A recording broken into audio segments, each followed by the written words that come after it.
Bog deluje v ponižnosti in tišini, njegov slog ni spektakularen. To je osrednji poudarek iz homilije papeža Frančiška med jutranjo mašo v kapeli doma Svete Marte 9. marca. Evangeljski odlomek nam predstavlja Jezusa, ki je grajal prebivalce Nazareta, ker niso imeli vere. Sprva so ga poslušali z občudovanjem, nato pa so izbruhnili v jezi in ogorčenju. Tisti ljudje so z veseljem prisluhnili Jezusu, a kot je pojasnil papež, njegove besede morda niso bile všeč enemu, dvema ali trem med njimi. Morda se je vzdignil kakšen opravljivec in se vprašal, o čem jim je Jezus prišel govoriti, kje je študiral, da jim lahko tako govori. Naj nam pokaže diplomo, na kateri univerzi je študiral. Ta je tesarjev sin, dobro ga poznamo. Tako sta izbruhnila bes in tudi nasilje. Vrgli so ga iz mesta in odvedli na previs hriba, da bi ga pahnili v prepad.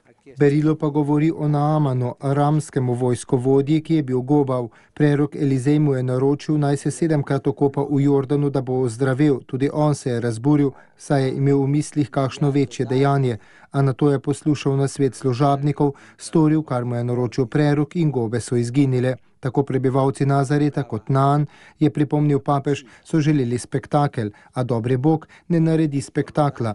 To ni njegov slog. Bog deluje v ponižnosti, v tišini, v majhnih stvareh in to vse od stvarjenja dalje. Takrat Gospod ni vzel v roke čarobne palice, ampak je človeka ustvaril iz blata.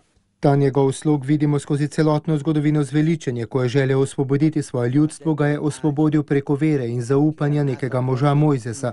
Ko je želel, da mogočno mesto Jeriha pade, je to storil preko neke prostitutke. Tudi za spreobrnjenje Samarijanov si je pomagal z delovanjem neke druge grešnice. Ko je Davida poslal, da bi se boril proti Goljatu, se je to zdela norost. David je bil majhen, imel je le pračo in kamne, pred njim pa je bil velikan, ki je imel meč.